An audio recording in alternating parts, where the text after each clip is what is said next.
Lionel Messi সাইডলাইনে বসে কাঁদছিলেন শিশুর মতো। কিন্তু কেন কাঁদছিলেন মেসি? তিনি নিজেই তো বলেছিলেন ফুটবলটা এখন শুধু উপভোগ করতে চান। তবু কাঁদছিলেন দেশের জন্য, কাঁদছিলেন আকাশি সাদা পতাকার জন্য, কাঁদছিলেন বন্ধু ডি মারিয়ার জন্য। বন্ধুকে যে কথা দিয়েছেন বিদায় জানাবেন কোপা আমেরিকার ট্রফি দিয়ে, কিন্তু সেই লড়াইয়ের ময়দান ছেড়ে চলে আসতে হচ্ছে, তাই তো কাঁদছিলেন অঝরে।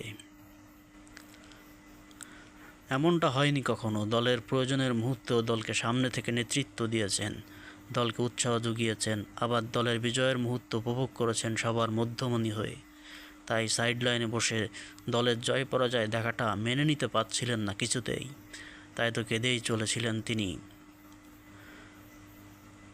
অথচ দেশের জন্য সবই জিতে ফেলেছেন তিনি। মেসি জিততে জিততে এখন সর্বজয়ী, তবু দেশের জন্য সাফল্যের ক্ষুধা মেটেনি তার।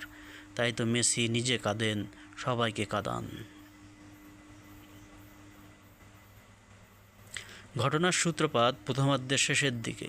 তখন ম্যাচে কলম্বিয়ার দাপট, বল পজিশন, গোলে শট নেওয়া, সব কিছুতেই পিছিয়ে আর্জেন্টিনা। কিছুতেই ম্যাচে ফিরতে পারছিল না আর্জেন্টিনা। সেই মুহূর্তেই যেন দলের জন্য গর্জে উঠলেন মেসি। নিজের শেষ বিন্দু দিয়ে চেষ্টা করলেন তিনি। কলম্বিয়ার ডি বক্সে অদম্য গতিতে বল নিয়ে ঢুকে গেলেন মেসি। ঠিক তখনই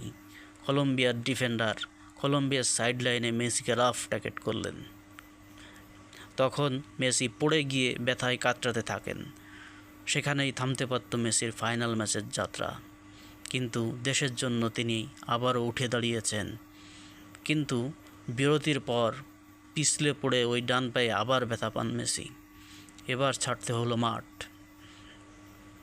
বয়সের কাছে যেন হেরে গেলেন মেসি।